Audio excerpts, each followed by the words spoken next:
ನಮಸ್ಕಾರ ರಿವ್ಯೂ ಚಾನಲ್ಗೆ ಸ್ವಾಗತ. ನಾನು ಸೌಖ್ಯ ಗಾಂವ್ಕರ್. ಮೂಡಾ ಕೇಸ್ನಲ್ಲಿ ಮಹತ್ವದ ಬೆಳವಣಿಗೆ. ಮೂಡಾ ಕೇಸ್ ಸಿಬಿಐಗೆ ಹೋಗಬೇಕು ಅಂತ ಏನು ಕಾನೂನು ಹೋರಾಟ ನಡೀತಾ ಇದೆ. ಈ ನಿಟ್ಟಿನಲ್ಲಿ ಹೈಕೋರ್ಟ್ ಏನೆಲ್ಲ ವಿಚಾರಗಳನ್ನು ಮುನ್ನೆಲೆಗೆ ತಂದಿದೆ. ಹಾಗಾದರೆ ಹೈಕೋರ್ಟ್ಗೆ ಸಲ್ಲಿಕೆಯಾಗಿರೋ ದಾಖಲೆಗಳು ಯಾವ್ಯಾವುದು? ಸ್ನೇಹಮಯಿ ಕೃಷ್ಣ ಈಗ ಸಿದ್ದರಾಮಯ್ಯನವ್ರಿಗೆ ಇಡಿ ಶಾಕ್ ಕೊಡೋದಕ್ಕೆ ಮುಂದಾದ್ರ ಮಾಹಿತಿನ ಮುಂದೆ ಇಡ್ತಾ ಹೋಗ್ತೀವಿ. ಮಿಸ್ ಮಾಡಿದ್ರೆ ನಮ್ಮ ಚಾನಲ್ನ ಸಬ್ಸ್ಕ್ರೈಬ್ ಮಾಡಿ, ಅಭಿಪ್ರಾಯ ಕಮೆಂಟ್ ಮಾಡಿ ತಿಳಿಸಿ. ವೀಕ್ಷಕರೇ, ಈಗಾಗಲೇ ಸಿಬಿಐಗೆ ಯಾಕೆ ಹೋಗಬೇಕು ಅನ್ನೋ ನಿಟ್ಟಿನಲ್ಲಿ ಹಲವಾರು ಡಾಕ್ಯುಮೆಂಟ್ಸ್ ಸಮೇತ ಹೈಕೋರ್ಟಲ್ಲಿ ಹೋರಾಟ ಮಾಡ್ತಿದ್ದಾರೆ ಸ್ನೇಹಮಯಿ ಕೃಷ್ಣ.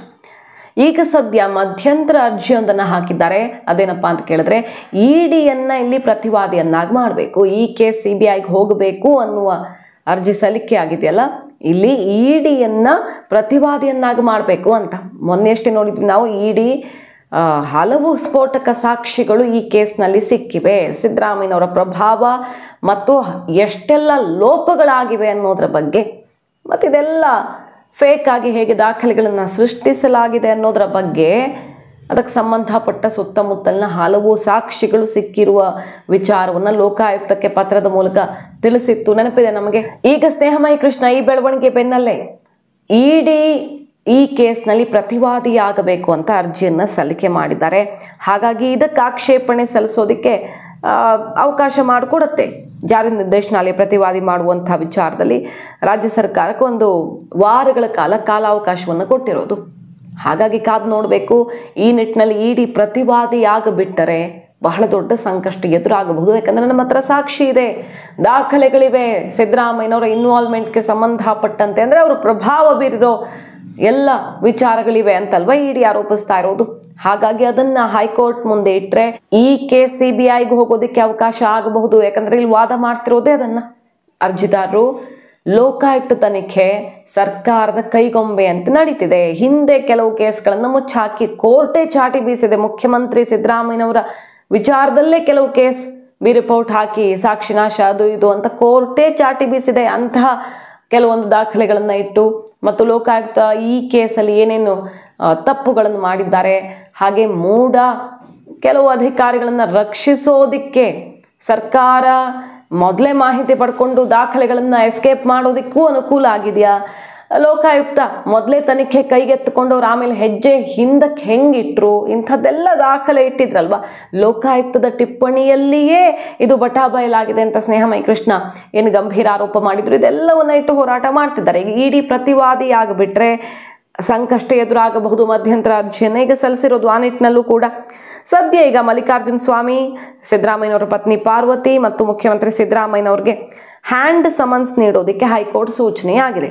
ಈ ಕೇಸ್ ಸಿಬಿಐಗೆ ಕೊಡಬೇಕು ಅನ್ನೋ ಕೇಸಲ್ಲಿ ಹ್ಯಾಂಡ್ ಸಮನ್ಸ್ ಅನ್ನು ನೀಡೋದಕ್ಕೆ ಕೋರ್ಟ್ ಸೂಚನೆ ಕೊಟ್ಟಿದೆ. ಇನ್ನು ಹೈಕೋರ್ಟ್ ಲೋಕಾಯುಕ್ತ ಇಲ್ಲಿ ತನಕ ಏನೇನು ತನಿಖೆ ಮಾಡಿದೆಯೋ ಆ ರಿಪೋರ್ಟನ್ನು ಸಲ್ಲಿಕೆ ಮಾಡಿ ಅಂತ ಕೇಳಿತ್ತು.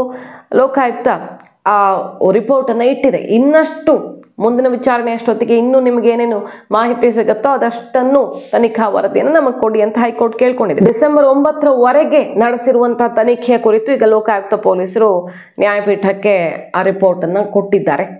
ಡಿಸೆಂಬರ್ 24ಕ್ಕೆ ಇದು ಜನಪ್ರತಿನಿಧಿಗಳ ಕೋರ್ಟಲ್ಲಿ ಬರ್ತಾ ಇದೆ ಅನ್ನೋ ಅಂಶವನ್ನು ತಿಳಿಸಿದ್ದಾರೆ.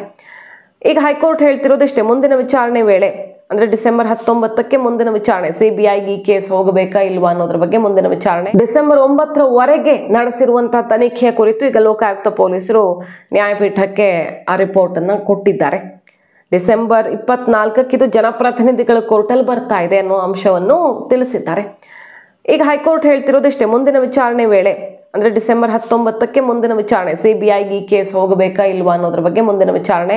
19ನೇ ತಾರೀಕು ಮತ್ತಷ್ಟು ಮಾಹಿತಿಯನ್ನ ಒದಗಿಸಿ ಅಂತ ಲೋಕಾಯುಕ್ತಕ್ಕೆ ಹೇಳಿರೋದು. ಇನ್ನು ಸರ್ಕಾರದ ಪರ ವಕೀಲರು ಮುಖ್ಯಮಂತ್ರಿಗಳ ಪರ ವಾದ ಮಾಡುವಾಗ ಏನು ಕೇಳ್ಕೊಳ್ತಿದ್ದಾರೆ, ವಿಭಾಗೀಯ ಪೀಠಕ್ಕೆ ಹೋಗಿದ್ದೀವಿ ನಾವು, ರಾಜ್ಯಪಾಲರ ಪ್ರಾಸಿಕ್ಯೂಷನ್ ಪ್ರಶ್ನೆ ಮಾಡಿ ಏಕಸದಸ್ಯ ಪೀಠದ ಅಂದರೆ ನಾಗಪ್ರಸನ್ನ ಪೀಠದ ತೀರ್ಪನ್ನು ಪ್ರಶ್ನೆ ಮಾಡಿ ದ್ವಿಸದಸ್ಯ ಪೀಠಕ್ಕೆ ಹೋಗಿದ್ದೀವಲ್ಲ, ಅಲ್ಲಿ ತೀರ್ಪು ಬರೋ ತನಕ ಇಲ್ಲಿ ವೇಟ್ ಮಾಡಿ ವಿಚಾರಣೆಯನ್ನು ಮುಂದೂಡಿ 20 ವರ್ಷಗಳ ಹಳೆ ಕೇಸು ಈಗ ಇವ್ರು ತೆಗೆದಿದ್ದಾರೆ. ಆದರೆ ಈಗ ತಕ್ಷಣ ಆಗಬೇಕು ಅಂತ ಕೇಳ್ತಿದ್ದಾರಲ್ಲ, ಏನು ಸ್ವರ್ಗ ಕಳಚಿ ಬೀಳುತ್ತಾ ಮುಂದೂಡಿದ್ರೆ ಅನ್ನೋ ರೀತಿಯಲ್ಲಿ ವಾದ ಮಂಡಿಸಿದ್ರು.